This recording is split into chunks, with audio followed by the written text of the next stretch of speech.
بسم اللہ الرحمن الرحیم۔ جس جگہ عقل ہوگی وہاں حرص و شر ناقص ہوگا۔ جاہل کی زندگی اور عاقل کی موت پر دنیا ہمیشہ آنسو بہاتی ہے۔ اپنے آپ کو فتح کرنا ہی سب سے بڑی فتح ہے۔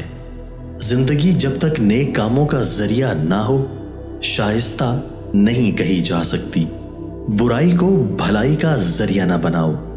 طلب علم سے شرم مناسب نہیں، کیونکہ جہالت شرم سے بدتر ہے۔ بدنیت وہ ہے جو لوگوں کی برائیاں ظاہر کرے لیکن اچھائیاں چھپائے۔ غصہ کی مقدار بات چیت میں اتنی ہونی چاہیے جتنا آٹے میں نمک۔ خاموش رہنے میں ہی انسان کی سلامتی ہے۔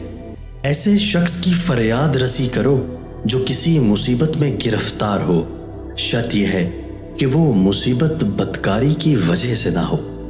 اپنے راز کو چھپانے سے معذور شخص سب سے زیادہ ضعیف شخص ہے۔